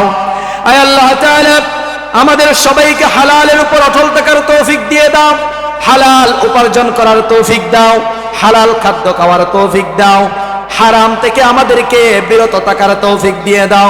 বিশেষ করে সামনে রমজান মাস আসতেছে, আয় আল্লাহ তাআলা রমজানের জন্য যেন আমরা প্রস্তুতি নিতে পারি, আমাদেরকে সেইভাবে তৌফিক দিয়ে দাও। আয় আল্লাহ তাআলা আমাদের মধ্যে অনেকে অসুস্থ, দোয়া চেয়েছেন রব্বুল আলামিন, অনেকে হসপিটালের বারান্দায় পড়ে আছেন। আয় আল্লাহ তাআলা জটিল এবং কঠিন রোগে আক্রান্ত হয়ে পড়ে আছেন। আয় আল্লাহ তাআলা আপনার শাহী দরবারে হাত তুলেছি, দয়া করে মেহেরবানি করে যারা জটিল এবং কঠিন রোগে আক্রান্ত হয়েছে, আয় আল্লাহ তাআলা জটিল এবং কঠিন রোগে আক্রান্ত হয়েছে, আয় আল্লাহ তাআলা তাদেরকে পরিপূর্ণ সুস্থতা দান করে দাও। আয় আল্লাহ তাআলা বিশেষ করে এখানে যে একটা অ্যাক্সিডেন্ট হয়েছে, আয় আল্লাহ তাআলা যারা আঘাত পেয়েছে রব্বুল আলামিন তাদেরকে অতি দ্রুত আয় আল্লাহ তাআলা সুস্থতার ব্যবস্থা করে দাও। আল্লাহ আয় আল্লাহ তাআলা উন্নত মানের চিকিৎসার ব্যবস্থা করে দাও। আয় আল্লাহ তাআলা আপনার কাছে ফরিয়াদ করছি রব্বুল আলামিন অ্যাক্সিডেন্ট থেকে, আয় আল্লাহ তাআলা জটিল কঠিন রোগ থেকে, বড় বড় বিপদ থেকে, মুসিবত থেকে আমাদের সবাইকে হেফাজত করো আল্লাহ। আয় আল্লাহ তাআলা পানির অ্যাক্সিডেন্ট, অগ্নিকুণ্ডের অ্যাক্সিডেন্ট, যাবতীয় বড় বড় অ্যাক্সিডেন্ট থেকে আমাদের সবাইকে হেফাজত করুন আল্লাহ। আয় আল্লাহ তাআলা জীবন চলার পথে যত গুনাহ করেছি, যত অপরাধ করেছি, আয় আল্লাহ তাআলা আমরা তওবা করছি, আমরা লজ্জিত হচ্ছি, আমরা আর গুনাহ করব না, আমরা আর পাপাচারে লিপ্ত হব না। রব্বুল আলামিন আমাদের সকলের আজকের এই তওবাকে কবুল করে নাও আল্লাহ। আয় আল্লাহ তাআলা বিশেষ করে আজকের এই মাহফিল পরিচালনা কমিটি জাহাঙ্গীর আলম ভাই সহ আরো যারা তার সাথে সহযোগিতা করেছেন, আয় আল্লাহ তাআলা দোয়া চেয়েছেন, রব্বুল আলামিন তাদের সবাইকে ইসলামের জন্য কবুল করে নাও। আজকের এই মাহফিলকে আগামী আয় আল্লাহ তাআলা আগামীকাল আয় আল্লাহ তাআলা আখিরাতের দিনে আমাদের সকল ভাইদেরকে নিয়ে আয় আল্লাহ তাআলা বিশেষ করে অত্র এলাকার সবাই সকলের জন্য নাজাতের একটা ওসিলা, নাজাতের একটা মাধ্যম বানিয়ে দাও। আয় আল্লাহ তাআলা আমাদের দেশের প্রতি রহমত নাজিল করো। আয় আল্লাহ তাআলা আমাদের দেশের প্রতি রহমত মঙ্গল নাজিল করো। আয় আল্লাহ তাআলা ষড়যন্ত্র থেকে আমাদের দেশকে হেফাজত করো আল্লাহ। গোটা বিশ্বের মুসলিম কান্ট্রিগুলোর প্রতি মদদ দান করে দাও। আয় আল্লাহ তাআলা যেই সকল মুসলমানেরা কাফের মুশরিকদের হাতে নির্যাতিত, নিপীড়িত, নিষ্পেষিত, সেই সকল মুসলমানদের প্রতি আসমানি মদদ দান করে দাও আল্লাহ। আয় আল্লাহ তাআলা গোটা বিশ্বের মুসলমানদেরকে আয় আল্লাহ তাআলা শান্তির পয়গাম মুসলিমদের পক্ষে আয় আল্লাহ তাআলা বিজয়ী সুসংবাদ, আয় আল্লাহ তাআলা বিজয়ী সুসংবাদ আমরা যেন অতি শীঘ্রই শুনতে পারি, সেই তৌফিক দান করো আল্লাহ। আয় আল্লাহ তাআলা বিশেষ করে যে আলোচনা হয়েছে, আয় আল্লাহ তাআলা সেই আলোচনার উপর আমরা যেন আমল করতে পারি, সেই তৌফিক আমাদেরকে দান করো আল্লাহ। রব্বুল আলামিন শেষ ফরিয়াদ, জীবনে একবার হলেও হজ্জে বাইতুল্লাহ রাসূলের রওজা জিয়ারতের ব্যবস্থা করে দিন আল্লাহ। আয় আল্লাহ তাআলা এই মুহূর্তে যারা খানে কাবায় এবং রাসূলের রওজা জিয়ারত করছেন, আপনার শাহী দরবারে হাত তুলছেন, আয় আল্লাহ তাআলা ওই খানে কাবা তাওয়াফকারীদের হাতের সাথে আজকে আমাদের এই দোয়াকে কবুল আর মঞ্জুর করে নাও। রব্বানা তাকাব্বাল মিন্না إنك أنت السميع العليم وتب علينا إنك أنت التواب الرحيم اللهم اجعل آخر كلامنا عند سكرات الموت شهادة أن لا إله إلا الله محمد رسول الله